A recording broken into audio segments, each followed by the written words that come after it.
Well, hello, everyone, and welcome to the East King Chambers Coalition Legislative Leaders Webcast. Normally each year, the Eastside Chambers Coalition puts together a great program where we bring Eastside legislators together and talk about how the legislative session went. Now, of course, this year, things are a little bit different, and we are all seeing the insides of one another's offices and living rooms and basements for the first time. Get to see Larry Springer's true hair color, all great things like that.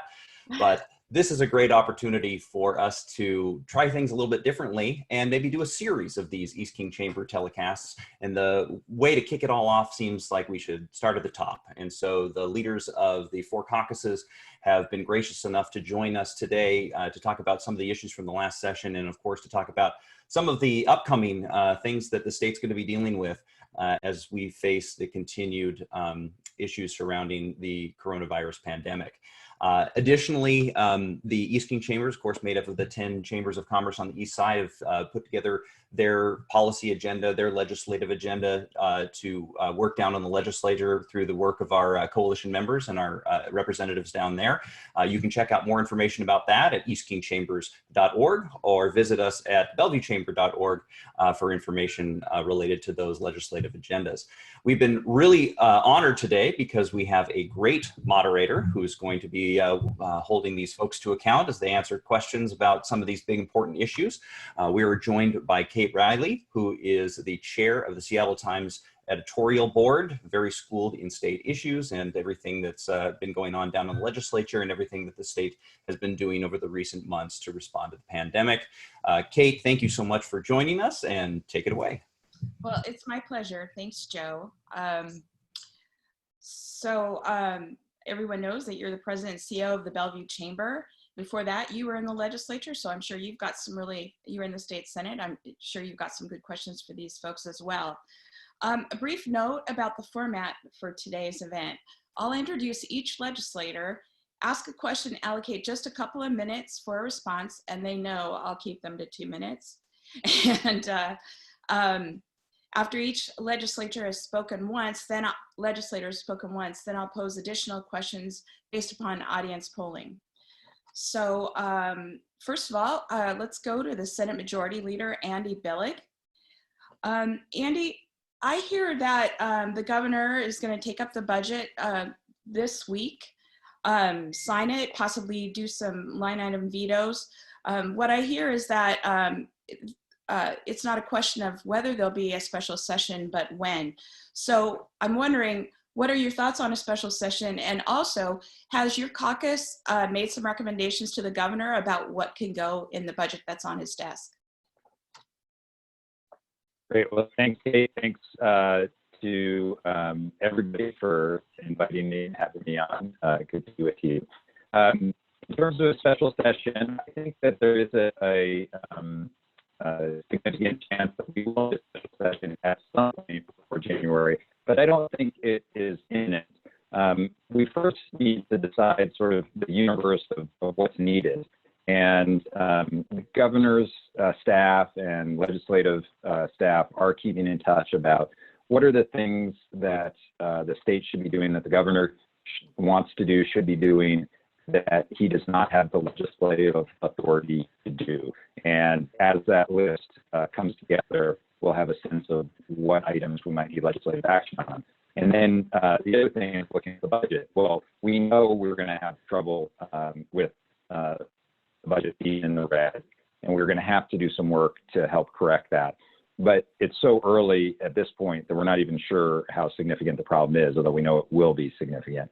So it's too early to do anything now. It is interesting, though, we are researching the ability, both technologically and legally, to do some remote, the possibility of a remote special session or a partial remote special session where maybe some people are in Olympia and other people are able to vote and make speeches from a remote location. So those discussions are underway right now, but probably nothing imminent on a special session right now.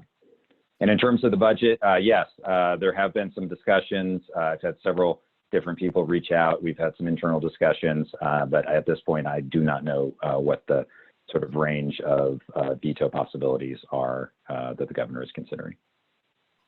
Okay, thanks. And I apologize, I forgot to mention that Senator Billig has been in the legislature since 2012, and he's a father and youth sports coach and part owner and former general manager of the Spokane Indians Baseball Club.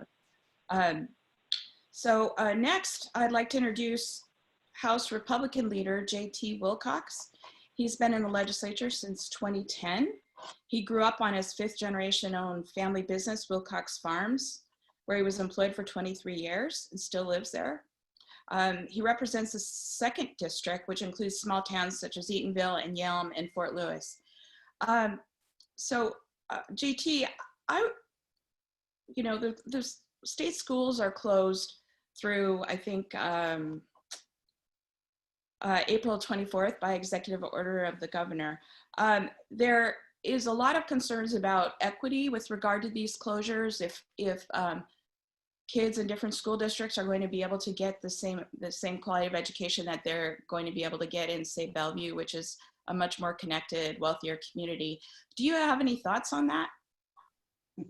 Well, I sure do. And as you probably remember, my wife is a teacher in the Yelm School District. So we talk about this every day. And we already have some challenges in the smaller districts. And we have some unique challenges in the large districts that are in less densely populated areas too. And I've had some questions about, are we going to try to work for the least common denominator, or are we going to try to provide the best education under the circumstances as possible for each child? And I would say that the school districts that I'm aware of, they're trying to raise the bar for everybody, but they are not holding back anybody because we have some disparities in technology availability. I know Mark Schoesler represents a place somewhat like mine, where you have people that are very well wired, and then you have people that don't have very good broadband, if they have it at all, and sometimes they don't even have cell coverage. And so this is a new burden on those parents. And in a lot of cases, the parents are rising to the challenge. And my wife, Kathy, is actually at her school right now, where she is on Zoom conferences and also having telephone conferences with parents. And I think, again, parents are going to rise to the challenge. The schools are working pretty hard in the examples that I know of to try to customize to the student. And actually, education over the last few years, I think, has really emphasized the fact that every child needs a customized experience. And so this, although the circumstances are different, is not really out of line with what teachers have tried hard to do. But I guess the last thing that I'll take away from this is, we've made this point over and over. We have to make a major effort as a state to get broadband out everywhere, so that if this crisis continues, or if we have a new crisis, there's not going to be kids that are left behind. Thank you. House Assisted Majority Leader Larry Springer is a lifelong resident of East King County. He served for 11 years on the Kirkland City Council, including 4 as mayor, and has been a small business owner since 1985. Representative Springer, businesses of all sizes, especially those in the service sector, are really struggling, as you know, and many have already ceased operations. Is it time to roll back the B&O taxes and other business tax increases from the past 2 sessions? So thanks for the question. I was hoping that we would early on sort of address the business recovery efforts that are going to have to be undertaken. The House Democratic Caucus has put together a team that I'm leading to try and come up with a strategic plan that can address what we're referring to as business recovery, knowing that, as you said, Kate, there is a number of businesses that are going to really struggle and perhaps not recover at all. Rolling back taxes is always at the top of that list. If you ask any business person that I know of, how can we help you the most? They will say exactly that. Please roll back my payroll taxes, and the B&O tax is the favorite one. the balance we're going to have to strike right now is the balance that has to occur between giving those businesses a break on their tax bite and reducing revenue to the state of Washington at the same time when we are going to be desperately in need of revenue to simply meet the demands of our maintenance level budget. That is going to be, quite frankly, probably devastated at the next revenue forecast. So we haven't formulated any plans yet. We're waiting to see what the federal government, what their package actually looks like. Once we have that sort of dissected and we know what's there, then the state and our plan in conjunction with our colleagues in the House with JT, he and I were just talking about it before we got started here. This is going to be a joint effort in terms of how to craft a recovery package. And a rollback or a delay or a deferment of certain taxes is certainly going to be on the table. In Seattle, if I may follow up, in Seattle, a couple of the council members are wanting to impose taxes on Amazon because they're actually hiring people. Do you see the state legislature going there, taxing the larger companies to help the state out? I have not had that conversation at all yet. I know the Amazon-Seattle relationship is volatile, to say the least. So I'm not going to weigh into that debate at the moment.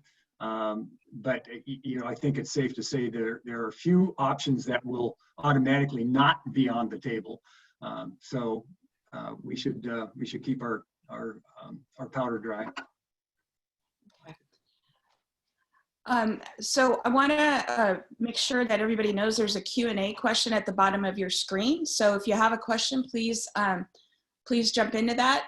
And also the folks at the Bellevue Chamber are posting poll questions as well. So please weigh in on those as well. Next, we'll go to Senate Republican leader Mark Schoesler. He's a 5th generation dryland wheat farmer in Ritzville, on land his family has been farming since the 1880s. He and his wife are parents of 2 married children and grandparents to a grandson and 2 granddaughters. Senator, both you and Representative Springer were in the legislature in, through the last downturn in 2008. So both of you have seen what can happen when there's a huge decrease in revenues. I think between 2004, 2008, state spending went up about 40%, and then there was a similar decline over the next 2 biennium as well. I'm wondering if you could talk a little bit about what lessons were learned from that 2008 crash, and what safeguards have been put into state law to put us in better stead going into this crisis. Well, thank you, Kate. Actually, during my career, I've been through 3 recessions. There was the '92 recession when I was a newbie. There was the dot-com bust. The lesson we learned in the dot-com bust was that securitizing the tobacco settlement was a very poor short-term solution to our problem. 2010, I think we've made some modest reforms to help weather the storm. The key probably is early action. $1 saved now is probably worth $1.50 in January. The tools are there within line item vetoes, and the tools are there with executive orders. We also have to make sure that our constituents are using all of the tools in the federal toolbox that we're just opening now, as well as the state items that we can activate. So having been through 3, it's act early and use all the tools in the toolbox as effectively as possible. I also have a question too about COVID-19. So your district is in a pretty rural part of the state. Do you feel like these stay-at-home orders should apply equally to different parts of the state? Well, I think if we look at it when the current 2-week period is up, we probably should consider county by county. For example, in Asotin County or Garfield County, is it the same as King? Hardly not. And that could be something as mundane as a fishing ban, or perhaps other areas that get through a couple weeks and let's look at perhaps our county officials making some of those decisions. And I mentioned that Representative Springer was in the legislature during the last downturn. Do you have any thoughts on that? For myself or for Larry? No, Representative Springer. Okay, thank you. Sorry, thank you. So 2 lessons learned, I think, from the previous recession in 2009. One, always assume in your budget development that you're going to have another recession, because they always come. Sometimes they take longer than others. This has been a particularly long recovery, but you should always assume there will be another recession someday and then plan accordingly. And that's kind of what we did after the 2009-2010, where we created a constitutionally mandated rainy day fund called the Budget Stabilization Account that right now has close to $3 billion in reserve, which is going to serve us really well when we see just how severe the downturn is going to be after we recover from the COVID virus. I think the numbers are going to be staggering, frankly. And that budget alone, or that reserve alone, is probably not going to be enough. But we should be taking a look at what Senator Schoesler just mentioned in terms of some vetoes that may come along. Andy, I think, mentioned those as well. Has the 4-year budget balance law been helpful in that regard as well? Yeah, I think it has. It makes us think about what is the impact of the program or the spending that you put in place. It has its downsides too, because sometimes it creates a false reality of what you have to spend when in fact you don't have to necessarily. But I think it's imposed a certain level of discipline that was probably helpful. I come from local government. We've always sort of functioned on a 4 to 6 year projection and tried to plan accordingly. So I think it's probably been a good move. Okay. Senator Billig, how are things going in Spokane with COVID-19? You know, here, obviously, we have not had the same impacts yet, but in the last week, the number of cases and the number of deaths has increased. And very much like other places, it's a function of testing. So the testing was slower to get going here, and in the last week to 10 days, it's really picked up. And so we're seeing an increase, but you know, it's hard to tell, are we increasing just because of the testing, or is it actually spreading quickly? I'm really proud of the work being done really across the state, but I'm seeing it up close in Spokane from the hospitals, the other healthcare providers, and then also the local city, county, state, and federal government all working together. And I think if there's a silver lining to be found here, it is how people are coming together. And I appreciate Senator Schoesler and Representative Wilcox and Speaker Jenkins joining me in 2 different statements that we've done: an open letter to the people of the state, and then also a statement after the stay home, stay safe order from the governor, supporting the governor and supporting that order. It's really been bipartisan. And then in Spokane, what I'm seeing is also just that coordination at the different levels where, you know, the county commissioners call and say, hey, we're having trouble getting an answer on this. Can you help? And I'm able to reach out to the governor's office or to the Department of Health at the state level. And that's working well. I think we're all sort of here on pins and needles waiting to see, are we going to, because we had a little extra time to prepare because it came later, does that mean that we're going to have a little bit of a lighter time here, or is it just about to steamroll through here as well? Are you planning for the Spokane Indians opening day? So we're a short season team, so we don't start till mid-June, but I mean, we're like every other small business. We're shut down, our office is shut down. We're in danger. We only have 38 days that we're open. We're in danger of losing 100% of our business opportunities. And that's really serious. So I'm seeing this crisis not only from my role as a legislator, but also very much as a small business owner. And I will say, I think some of the work being done at the federal level, the bill that passed that provides the bridge loans, the forgivable loans to help with payroll, is something that I think a lot of small businesses, including ours, are thankful for and are going to be looking at. But yeah, we're definitely concerned.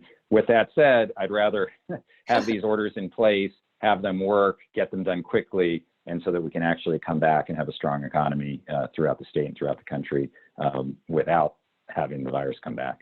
Okay. The Indians is a good game. It's fun to watch. So, Thank you. I've got one more question for Representative Wilcox, then we'll go to questions from the audience. Representative Wilcox, I started out as a farm reporter, if you can believe it, in Walla Walla. And I keep thinking about our agriculture community with asparagus starting to be harvested in April in the Columbia Basin.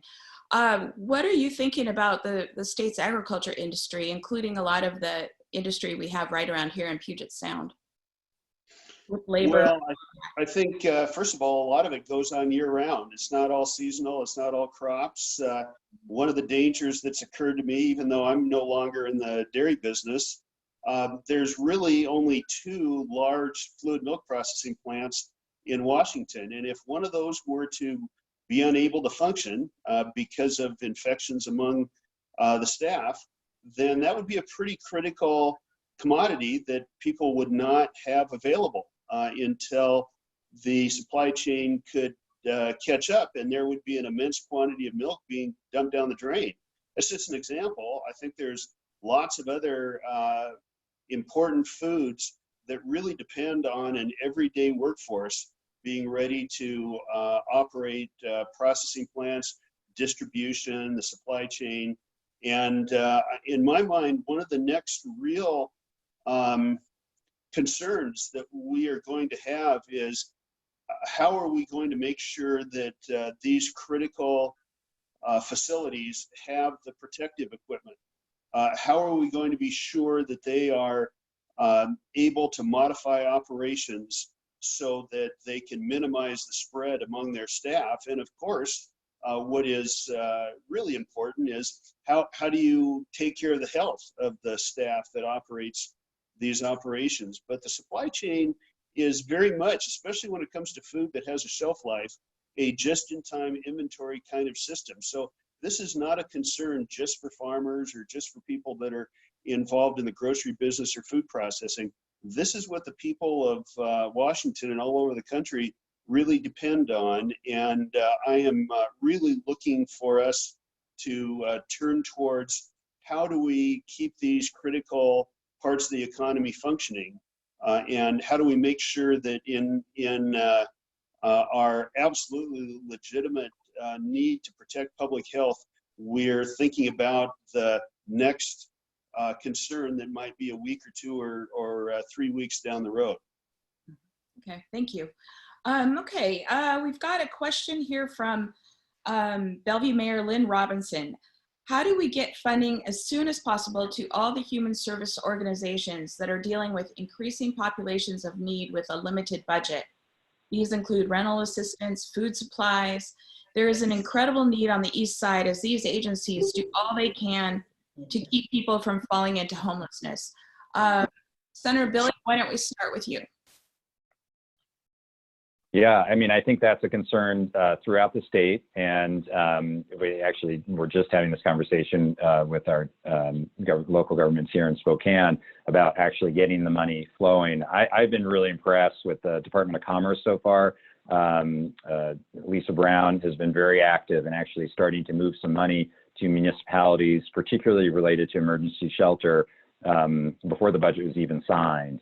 And I think there's just that recognition that we can't do things according to the normal timeline. There is money coming from the federal government as well for the state and for local government. And so, I mean, that bill was just signed a couple of days ago. So that is going to take a little time to get that money going. You know, the challenge we're going to have at the state level, at the local level, is that we're going to be short on funds right at the time that we need it the most. So our sales tax revenue is going to go down for state and local governments. B&O tax is going to go down at the state level. And this is just when we shouldn't be cutting, and we're going to come in and have to be cutting some of these services. And that's that challenge. I came in right at the end of the last recession in 2011. And, it's incredibly challenging situation. I think about things like broadband, and Senator Wellman, who's worked so hard on expanding broadband throughout the state, which is really important.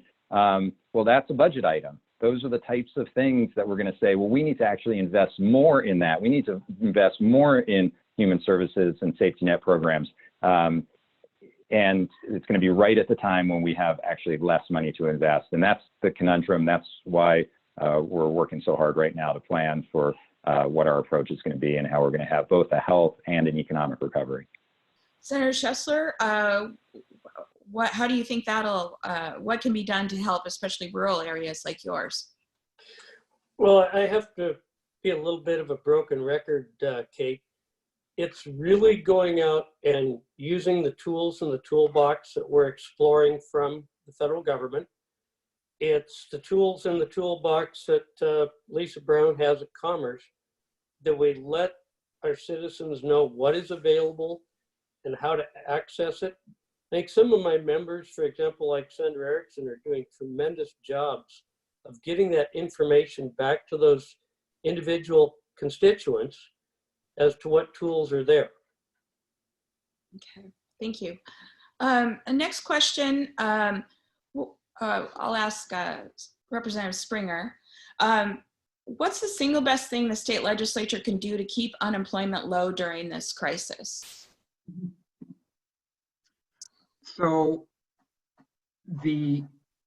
what we will probably most depend on is the federal stimulus package that is designed to provide unemployment benefits to workers to keep them whole while their businesses recover.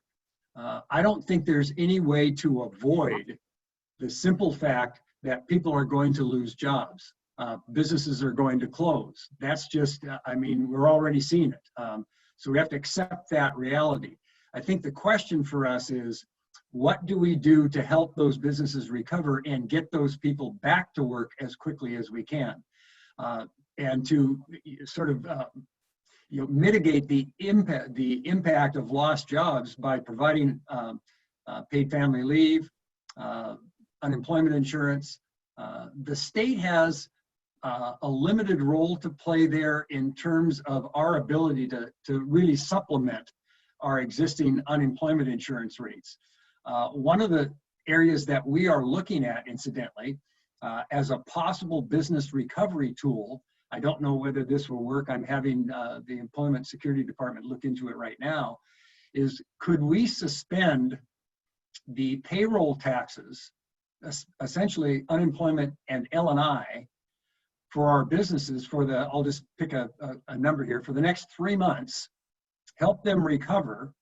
That will, of course, create a hole in those two programs, but we ask businesses to help us repay that sometime in 2021, when hopefully businesses have recovered. So those are the kinds of things we're thinking about. I can't tell you right now whether that will work because I don't know the scale, but I think we're going to depend on the federal government to help that unemployment thing the most. Okay, let's see. We've got a couple of transportation questions coming in. The roads may be empty now, but we know that as we emerge from COVID-19, we'll be back in gridlock. Does the current situation slow progress towards another major transportation infrastructure package? Representative Wilcox, do you have some thoughts on that? Well, yes, I do. And if you wouldn't mind, I'd like to go back to a couple of earlier questions and talk about the business environment. You know, in normal times when the economy is functioning efficiently, what you have often is a shortage of dollars. Right now, you know, the feds are sending an immense amount of dollars out to the economy. And what I think we should not take for granted is the ability of the economy, businesses, the people that produce things to get started again and produce the things that we need. And I would really urge, going back to the question about what can you do on the east side, it isn't just about money. It's about involving the private sector in helping you solve your problems. And for businesses that are shut down, seeing what we can do that can convert them to essential needs produced safely. And I just want to agree with Larry. I think it's absolutely critical that we have a plan going forward for getting the economy moving. And I think I really want to hear the governor. We've been very supportive of him, but I think he does need to start to talk about the economy so that especially small businesses don't believe that they're just being forgotten in all of this. It's absolutely critical that we have them able to function when this all starts up again. And I've forgotten the question that you asked, but I'll try to answer that briefly if you ask it again. Oh, okay. Let's see, the roads may be empty now, but yeah. Yeah. Yeah, I think that there is going to be a necessity to rethink almost everything that we do as a state. There's been some people, I think, that have been very profound in their understanding that things are not going to go back to being just the same as they were, not even after we are able to get back on our feet economically. I would very much like to evaluate, what do traffic patterns look like? What does public transit look like? Let's evaluate those things first and then try to create a plan rather than planning first and finding that facts on the ground mean that you don't fit reality anymore. Okay. Senator Billig, do you have any thoughts on that? Transportation infrastructure? Well, you know, the important thing, you know, one of the great things about investing in infrastructure as part of a recovery plan is that it creates jobs now. So it's important construction jobs in the short term, which is crucial for getting people back to work and having, you know, living wage jobs. And it also builds the infrastructure and the foundation for our successful economy going forward. So I think we had a need for a transportation package before this, and now I think it's even greater. And I think the benefits, we can see even bigger benefits. I certainly agree with Representative Wilcox. We need to rethink everything in terms of what our approach is, what we're going to invest in. And we don't know that yet. I mean, we can't do that today because we need to see how we're going to know so much more in a week and a month and a couple months than we do right now. But yeah, I think the need remains not just on transportation, but sort of infrastructure across the board. I mentioned broadband as an infrastructure piece. We're going to need to invest more in housing. We know even before this, but I think this has highlighted the need. I appreciate so much Senator Cooter, who's the chair of the Housing Affordability and Stability Committee. We're going to need to invest in building. We had the need before on more mental health facilities, and Senator Dingra is led so profoundly on that. And you know, all of these needs that are construction are things we should be continuing to look at, and we have even greater urgency and benefit from doing that now as part of the recovery. So let's stick to transportation for a little bit here. With so few, with transportation revenues falling because people aren't driving, you know, you're not collecting as many tolls, not collecting as much in gas taxes, and you've got the $6.95 question. How is the legislature going to continue to work to keep projects in East King County on track? Who wants to take that one? Representative Kirkland? I bet you, Representative Springer. So I think what it will point out is something we've known for a long time, and that is we have an inadequate system for paying for our transportation costs. Relying on gas tax almost alone to pay for transportation projects is just not going to be sufficient going forward. We've known that probably for a decade. We're one of the few states that funds our entire transportation project almost exclusively with gas tax. So I think we're going to have to come to grips with the fact that there will need to be other funding sources, gas tax, weight fees, toll roads, all of those things that we've talked about I hesitate to mention the word vehicle miles driven because that just usually gins up a whole lot of consternation, but it's certainly something that has to be considered, and we're going to probably have to take a look at all of those as a way of funding it. I will also point out that we're really talking about funding state highway projects right now, but some of the real struggles here, particularly in East King County, and I'm sure in many of the more rural counties, the county roads are insufficiently funded as well. So you can have a great highway, I-82, but if the road getting to it isn't any good, you really haven't accomplished much. So we're gonna have to rethink this entirely. Okay, I've got a question from someone who's kind of speaking to my heart after 3 weeks now of producing the newspaper remotely. The governor recently said he will start fining and enforcing the stay-at-home order. Is this warranted in light of the public health issue, or does it just make life more difficult during this trying time? Do you have any thoughts on that, Senator Billig? So whether there should be enforcement, is that really what the question is? Yeah. Yeah. I think it's someone who's kind of frustrated with the circumstances right now. Yeah. Well, it's hard. I mean, look, this is hard on so many levels. It's, heartbreaking for the families that are dealing with loved ones who have passed away or who have who are recovering, and certainly for those who are actually recovering. And it's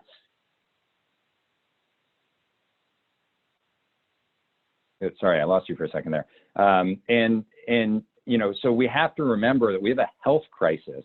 So while it's inconvenient and frustrating to be home, we've got to first address the health crisis, and then we've got to come back and address the economic recovery. And they're intertwined. And if we rush the health recovery too fast, we're just going to make the health issue worse and make the economic issue worse. So I think that the stay-at-home order is exactly the right thing to do, and I fully support it, and I think we got to keep doing it.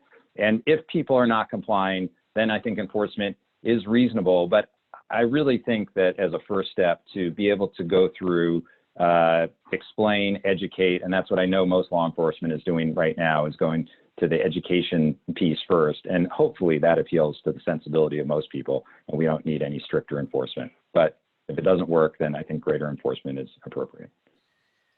Okay, thank you. A number of bills passed related to affordable housing this last session. How do you see these bills affecting affordable housing for our community? And how will this economic downturn affect affordable housing policy? Who'd like to speak to that one? Representative Springer, you had mentioned a little bit about that. So I think one of the problems we may face here is in the face of a clear housing affordability crisis that is commingled with our homelessness crisis that is sort of spreading statewide and may very well get worse as a result of people losing jobs. The cruel irony here is while we pumped a fair amount of money into affordable housing projects and programs and trying to push money out from the state to the locals to help spur the development of affordable housing, those are the same policy additions to the budget that we enacted this past session that the governor may very well need to take a critical look at and decide whether or not his veto pen is going to be necessary in order to pull that money back into the state treasury to help us withstand what is coming as a real downturn in revenue. So I think we're in a really cruel, ironic position right now where we try to address a serious problem. The virus descended on us. We're going to have to perhaps pull back from some of those to address a crisis that's actually going to get worse. So I don't know that there are any easy answers here. I will note that it is not only going to take the federal government and the state government and county governments, but we're going to have to rely on our private sector as well. My wife, who's sitting next to me here, just showed me a chart from the Seattle Foundation, who just released their initial grants, $10 million worth of grants to various social service agencies in and around the greater Seattle area. It's efforts like that that are going to have to be part of the solution. Okay, thank you. Many states are allowing all construction to move forward, but Governor Inslee's orders shut down residential construction and non-public infrastructure construction. Is that doing more harm than good? And should he reevaluate this decision like he did with realtors and home tours? Senator Schoesler? Thank you. I think absolutely exempting residential construction that's not low income is one of the hypocrisies of the essential services. And as far as hurting the economy, the home builders are contributing $23 million a day when going to our economy. That really hurts. I think those inconsistencies hurt our credibility with the public and could certainly be modified in the next round. In some cases, families are only weeks away from moving into a home. They've sold the one they have. I have no idea how it's different to be on a construction site for a low-income home than single-family residential. So that's one of the things we can do to get the economy going. And one thing to get public support is being consistent, very consistent in how essential services are applied. Anyone else have any thoughts on that? Representative Springer? Yeah, I do. It's difficult to try and explain the rationale behind determining one business is an essential one and another one is not. I mean, that's inherent when you make those decisions, and I would not be happy being the one having to make those decisions. But I'll give you an example of one that that I'm working with the governor's office on right now in hopes that we can maybe make some changes. And that is automobile and truck sales are not deemed essential services. And I can understand the rationale for saying that's maybe not that terribly essential. However, the technology exists for car dealerships to sell their vehicles online. They can do all the negotiating, all the pricing, all online. My brother's done it. Former Speaker Chop just bought his car online. And so that can be done, except it's not deemed an essential service. And so those car dealerships can't sell their cars. They can service them, which strikes me as ironic, but they can't sell them. So we're working with the governor's office to see if maybe we can make some changes there to allow online sales, because there's a way to do that and keep everybody safe. And in a state that runs on sales tax, car sales generate some of the largest chunks of sales tax in the state and for the cities and counties. So I think that's just one of the areas that, and there are myriad others that come up anytime you talk about essential or non-essential. So that's one that we're working on. Anybody else? Representative Wilcox? Thank you. I think that the governor was appropriate in using the filter of what's essential to start this off. He did not have an immense amount of time to sift through every category of business. But as we go forward, I would hope that there'd be another category, and that would be, what can we do that contributes to the economy that's safe? And if we can do the essential and then find out how can we do the other things that are critical in a safe way, and be very careful about enforcement on companies to make sure that they are not endangering their workers or the public. That's one way to get the economy started again. Okay. Senator Billig, did you have anything to add? I can't see you on my screen. Yes, I think I lost the video there, but trying to reconnect on video. There we go. Yeah, individually, each of these exceptions makes so much sense.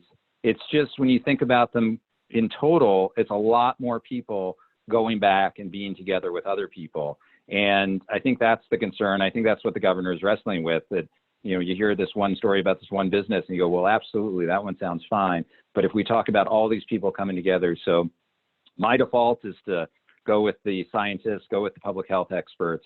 And I do hope that there can be some loosening on some of the construction. I think some of the outdoor construction in particular. But I'm going to always defer in this health crisis to go to the public health professionals and get their opinion. Okay. So one last question before we go to closing remarks.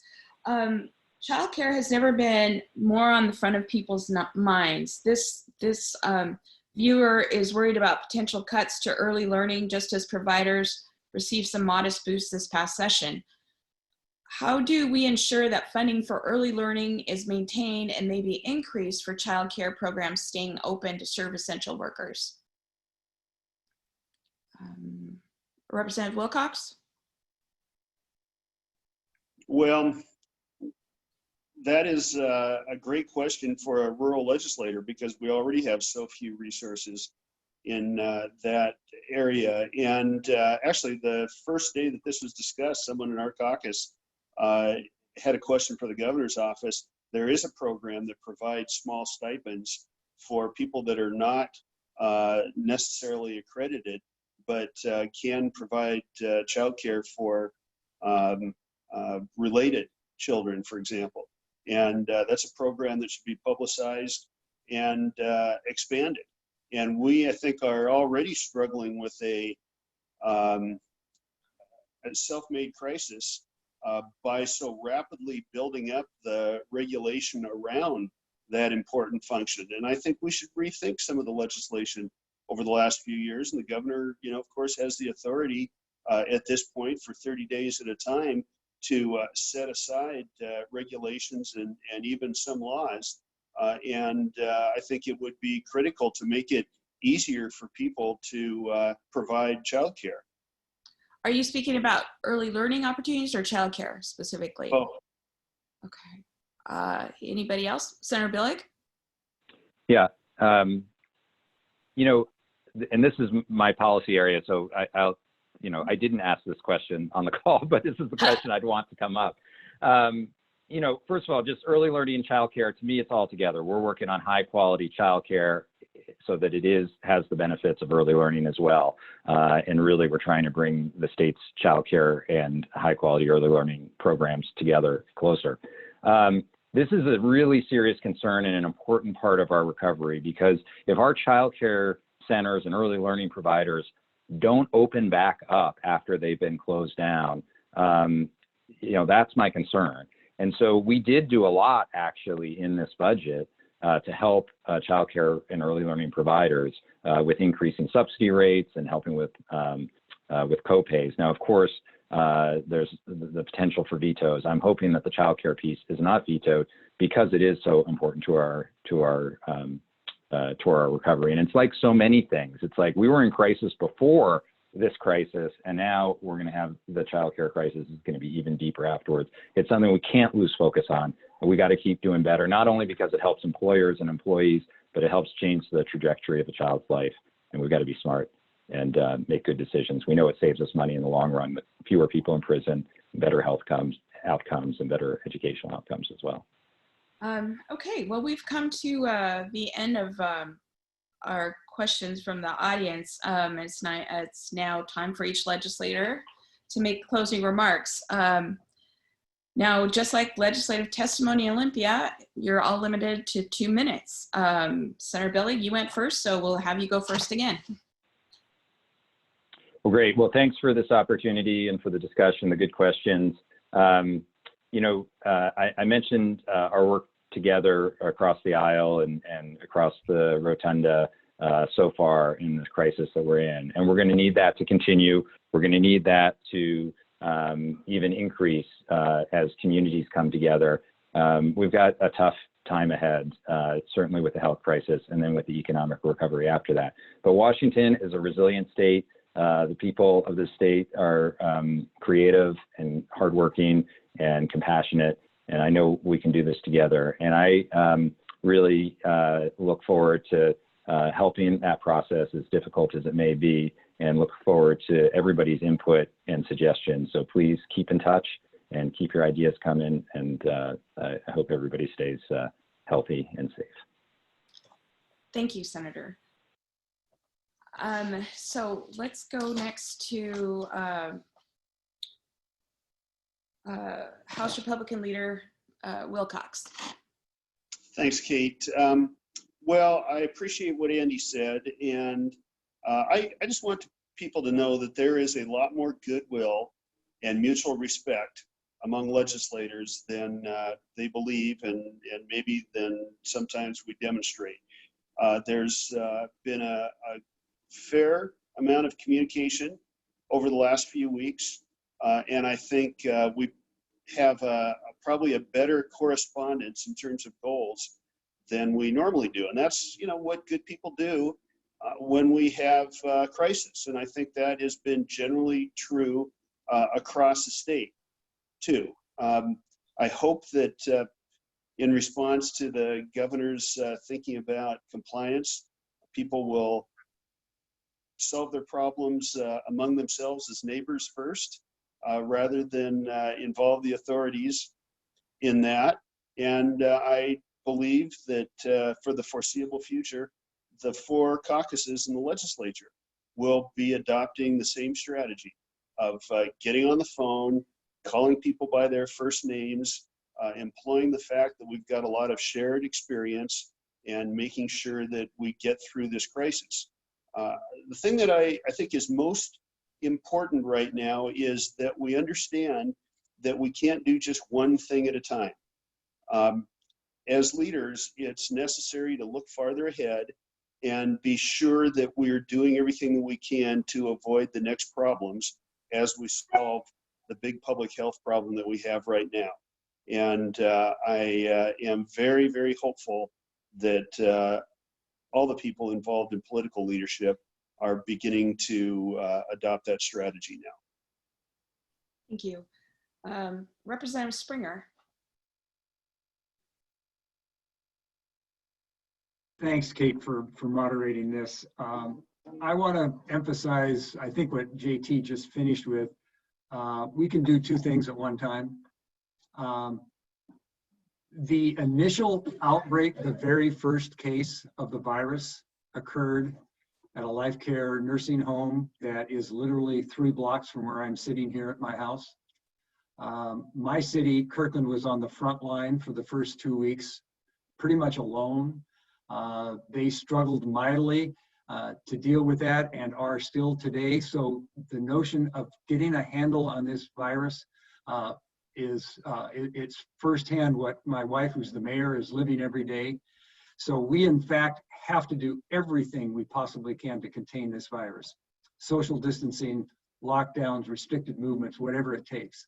But that does not mean that we can ignore the initiatives and the actions we need to take now while trying to contain the virus that will help us recover economically when this virus is handled.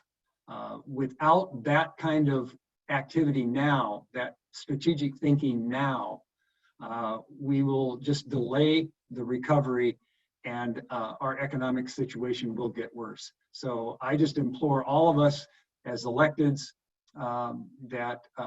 that we should be thinking on a 2-track basis, constantly contain the virus and recover our economy, and you can do both at the same time. Thank you. Senator Schoesler. Thank you. I guess it's sometimes great to bat cleanup. In this case, I would say that I would echo what my colleague said. We had full agreement on a package in both chambers. Senator Billig was an excellent partner to work with. And I know the House worked well together in putting that package together. It wasn't just healthcare and other related. There was unemployment insurance dollars involved as well. I think if we do not learn from the mistakes of the past, we're condemned to repeat them. And we look at how our state did well or not so well in recessions and other hard times, be cautious not to make those mistakes again. Hopefully, as the governor and others, let's look at what the future brings with the definition of essential services. We've talked about that a lot. We've talked about vehicle sales, for example, of how we could safely do it. In my district, across the border in Idaho, we're making a lot of sales right now. Clearly, there are smart ways of physical safety to practice that.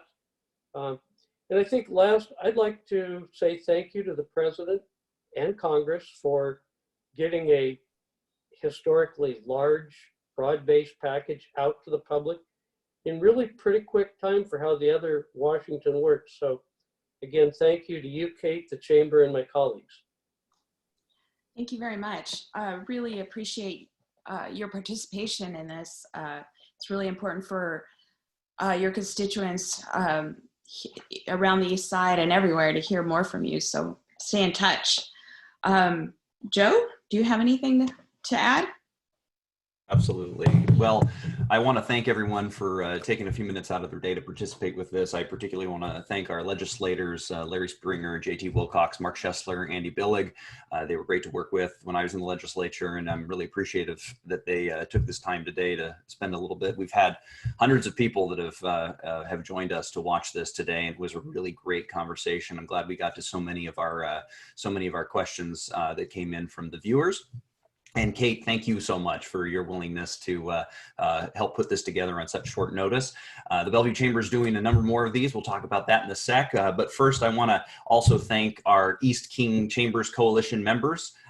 This is a great group of chamber leaders and business leaders from across the East Side. That's the program that put this event on here today. So I'd like to remind everyone who is out there, a small business owner that needs additional resources or needs to know where they need to turn right now, please contact your local Chamber of Commerce. They are working very hard to find the resources and tools to connect you with the help that everyone needs right now. Additionally, what I'd like to do is remind folks that the Bellevue Chamber has some upcoming webcasts similar to the one that we have here today. On Thursday, we'll be meeting with some experts in telework and how to manage a remote and distributed workforce.